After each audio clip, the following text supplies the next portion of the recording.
வணக்கம். இன்னைக்கு நாம பார்க்க போறது இந்தியா மியான்மர் எல்லையில நிழல்கள்ல மறைஞ்சிருக்கிற ஒரு ரொம்பவே சிக்கலான சர்வதேச சூழ்ச்சியை பத்தின ஒரு கதை. இது இந்தியா ஃபர்ஸ்ட் வெளியிட்ட ஒரு ரிப்போர்ட் அடிப்படையா வச்சு நம்ம பார்க்க போறோம். இந்த மாதிரி விஷயங்கள்ல எது நிஜம் எது பொய்ன்னு கண்டுபிடிக்கிறது ரொம்பவே கஷ்டம் இல்லையா? வாங்க இத பத்தி கொஞ்சம் ஆழமா பார்க்கலாம். பாருங்க, இந்த முழு கதையுமே ஏதோ ஒரு பெரிய தியரியிலிருந்து ஆரம்பிக்கல. ரொம்ப சிம்பிளா ஒரே ஒரு கேள்வியிலிருந்து தான் தொடங்குது. ஒரு பெரிய புவிசார் அரசியல் புயலுக்கு நடுவுல சிக்கியிருக்கிற ஒருத்தர், மேத்யூ வாண்டேக். அவர் யார்? அவர் ஏன் இந்தியா மியான்மர் எல்லைப் பகுதியில இருந்தார்? இந்த கேள்விதான் பல மர்மங்களுக்கு கதவை திறந்து விடுது. சரி, இந்த முழு கதைக்குமே ஒரு தொடக்க புள்ளி எதுன்னு பாத்தீங்கன்னா இந்த ஒரு கைது நடவடிக்கை தான். அதாவது 7 வெளிநாட்டினரை அரெஸ்ட் பண்றாங்க.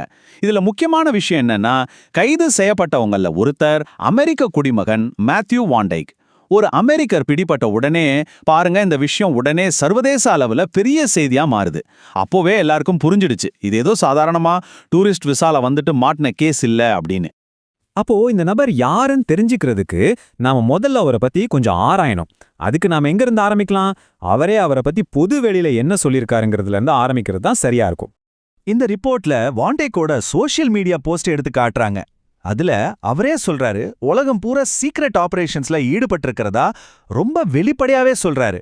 இது ஏதோ சாதாரணமா பெருமைக்காக சொல்ற மாதிரி தெரியல. என்ன மாதிரி சீக்ரெட் ஆபரேஷன்ஸ், யாருக்காக செய்றாரு?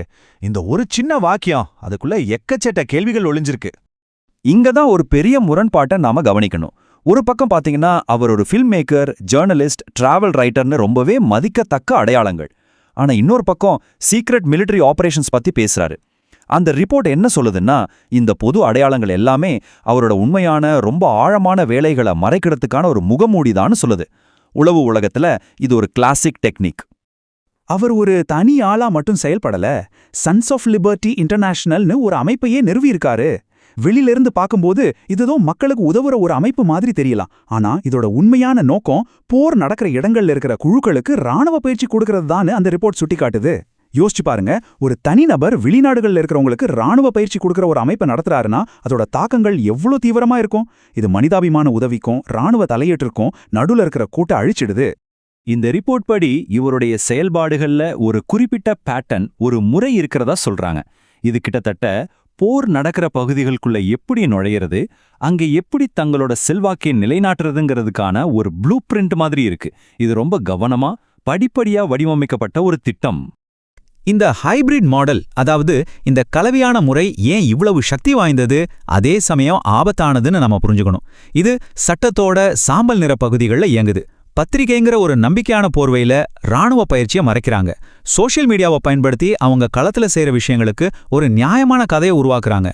இது ஒரு நவீன கால போர் யுக்தி. இங்க தகவல்ங்கிறது ஒரு ஆயுதத்தை விட வலிமையானது. இது ஏதோ எதேச்சையா நடந்த பயணம் மாதிரி தெரியல. அவரோட கடந்த காலத்தை நீங்க பாத்தீங்கன்னா பல கண்டங்கள்ல ஒரு தெளிவான பாதையை நம்மால பார்க்க முடியுது. லிபியாவில் ஆரம்பிச்சு சிரியா, ஈராக், வெனிசுலா, உக்ரைன்னு உலகத்தோட முக்கியமான போர் முனைகள்லாம் அவர் இருந்திருக்காரு.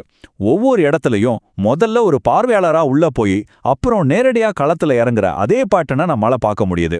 இந்த வரலாறு இப்போ மணிப்பூர்ல அவர் இருந்ததோட நோக்கத்தை பத்தி ரொம்ப ஆழமான கேள்விகளை எழுப்புது. இதுதான் நம்மள ரொம்ப முக்கியமான ஒரு கேள்விக்கு கூட்டிட்டு வருது. இவ்வளவு உலக மோதல்கள்ல ஈடுபட்ட ஒருத்தர் இப்போ ஏன் மணிப்பூரை தேர்ந்தெடுக்கணும்? இந்தியாவுக்கு பக்கத்துல அவர் இருந்ததுக்கு பின்னாடி ஒரு பெரிய திட்டம் இருக்குன்னு அந்த ஆதாரம் குற்றம் சாட்டுது.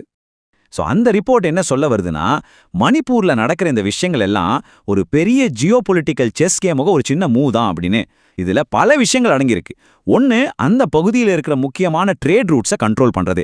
ரெண்டாவது, இன்னைக்கு டெக்னாலஜிக்கு ரொம்ப ரொம்ப முக்கியமான ரேர் அர்த் மினரல்ஸ், அதாவது அரிய வகை தாதுக்கள் அங்க இருக்கு, அதை கைப்பற்றது. ஆனா இது எல்லாத்தையும் விட முக்கியமான ஒரு விஷயம், அந்த பகுதியில சீனாவுக்கு இருக்கிற செல்வாக்க குறைக்கிறது, அவங்களோட நெட்வொர்க்கை உடைக்கிறது. நீங்க பாத்தீங்கன்னா இது வெறும் மணிப்பூர்ல நடக்கிற ஒரு சின்ன கலவரம் இல்ல, அதுக்கு பின்னாடி பெரிய உலக அரசியல் இருக்குன்னு அந்த ரிப்போர்ட் சொல்லுது. அந்த ரிப்போர்ட்ல இன்னொரு அதிர்ச்சியான விஷயத்தையும் சொல்றாங்க. அதாவது இந்த சம்பவங்கள் நடந்த சமயத்துல வாண்டேக்கோட சம்பந்தப்பட்ட 10 பேருக்கும் மேல பங்களாதேஷ்ல ரொம்ப மர்மமான முறையில இறந்து கிடந்தாங்களாம். இது தற்செயலா நடந்ததா, இல்லன்னா நம்ம கண்ணுக்கு தெரியாம நிழல்கள்ல ஒரு பயங்கரமான போர் நடந்துட்டு இருக்கான். அங்க பந்தயம் வைக்கப்படுறது சாதாரண விஷயம் இல்ல, உயிர். இது நம்மள ஒரு பெரிய சித்திரத்துக்கு கூட்டிட்டு போகுது.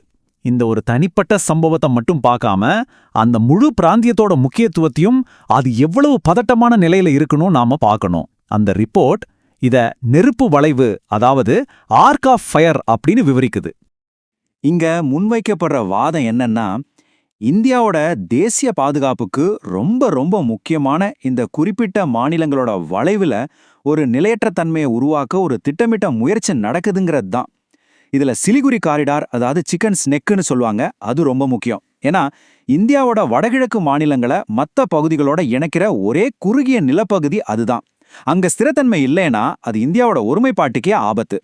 மற்ற மாநிலங்களும் அங்க இருக்கிற அரசியல் பிரச்சனைகளால, வெளியிலிருந்து வர்ற தலையீடுகளால சுலபமா பாதிக்கப்படக்கூடிய நிலையில இருக்கு. இங்க ஒரு நிழல் போர்ல 2 தரப்போட நோக்கங்களும் நேருக்கு நேர் மோதுறத நம்மால பார்க்க முடியுது. ஒரு பக்கம் சில வெளிசக்திகள் குழப்பத்தை உண்டாக்கி அந்த பகுதியை தங்களோட கட்டுப்பாட்டில கொண்டு வர முயற்சி செய்யறதா சொல்லப்படுது.